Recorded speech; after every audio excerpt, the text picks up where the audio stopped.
1947 India சுதந்திரம் வாங்கும்போது ₹1 இந்திய ரூபாயோட மதிப்பு $1 ஆச்சுங்களா. அதுக்கப்புறம் இங்கே ஆட்சி செய்தவர்கள் வந்து பொருளாதாரத்தில் நிறைய தவறு பண்ணி இதை வீழ்ச்சியடைய வச்சுட்டாங்க. அவன் என்ன பண்ணிட்டான்னா வேர்ல்டு கரன்சியா இப்போ எப்படி வேர்ல்டு காமன் ஸ்போக்கன் லாங்குவேஜா இங்கிலீஷை நிறுத்திருக்காங்க, அந்த மாதிரி வேர்ல்டு ட்ரேட். இப்போ நீங்கள் இப்போ இந்த ஒரு பொருளை நீங்கள் எக்ஸ்போர்ட் பண்ணணும்னா அமெரிக்க டாலரில் தான் ரேட் ஃபிக்ஸ் பண்ணுவீங்க.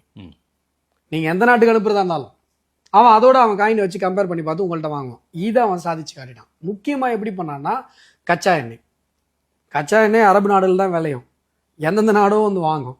ஆனால் எதிரடா டிரான்சாக்ஷன் பண்ணுவோம்னா டாலரில் பண்ணுவோம்.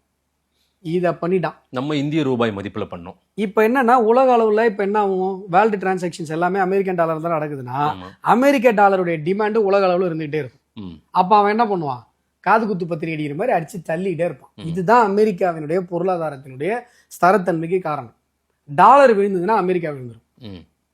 இப்போ நம்மளால என்ன பண்றாருன்னா உலக நாடு இப்போ ரூபே கார்டு இருக்கு இல்லைங்களா, அது வந்து அபுதாபியில செல்லும். ஓகே, ரூபே கார்டு நீங்க சாதாரண இந்தியன் பேங்க்ல வாங்குற ரூபே கார்டை வச்சு நீங்க அபுதாபியில போய் ஒரு பர்ச்சேஸ் பண்ண முடியும். அதை சாதிச்சு காட்டிருக்காரு. ரஷ்யா கிட்ட கச்சா எண்ணெய் வாங்குறாரு, ருபீஸ்ல வாங்குறாரு. இதுதான் அமெரிக்காவுக்கு ஒரு மிகப்பெரிய ஒரு பிரச்சனை ஏற்படுத்திச்சு. அதுக்கு தான் 50% டேரிஃப்னு பயமுறுத்தி பார்த்தாங்க. இப்போ நம்ம பயப்படலை, அவங்க சரண்டர் ஆகிட்டாங்க. ஆனால் இந்த டேரிஃப்னு பயமுறுத்துனதில் ஷாங்காய் ஒத்துழைப்பு மாநாட்டுக்கு நரேந்திர மோடி அவர்கள் போனார் பாருங்க, அங்கே பியூட்டிஃபுல்லாக ஒரு ஆஸ்பெக்ட் ஒன்று பண்ணார். யாருமே தமிழ்நாட்டில் அதை பற்றி பேசவே இல்லை. என்ன பண்ணார் தெரியுங்களா, இம்போர்ட்டுக்கு ஈக்குவலாக எக்ஸ்போர்ட் இருக்கணும் அப்படின்ற ஒரு அக்ரிமெண்ட்டுக்குள்ளே சைனா கிட்ட வந்தார். என்ன அர்த்தம் அப்படின்னா, சைனாவிலிருந்து எவ்வளவு பொருட்கள் இந்தியாவில் இறக்குமதி ஆகுதோ, இப்போ 100,000 அமெரிக்க டாலர் அளவுக்கு ஆகுதுன்னு வைங்களேன், அதே அளவிற்கு இங்கேருந்து எக்ஸ்போர்ட் ஆகணும். ஒரு ஃபிகருக்கு சொல்கிறேன், எனக்கு என்ன ஃபிகர்னு தெரியல. எவ்வளோ ₹100 இறக்குமதி பண்ணால் ₹100 ஏற்றுமதி ஆகணும். இப்போ சைனாவுடைய ப்ராடக்ட் நிறைய இறக்குமதி ஆகிட்டு இருக்கு. நம்ம ஊரில் மட்டும் இல்லை, அமெரிக்காவிலேருந்து எல்லா இடத்துக்கும். இப்போ அதே அளவில் ஏற்றுமதி ஆகணுன்ற ஒரு விஷயத்த அங்கே போய் உடன்படிக்கை பண்ணிட்டு வந்திருக்காரு.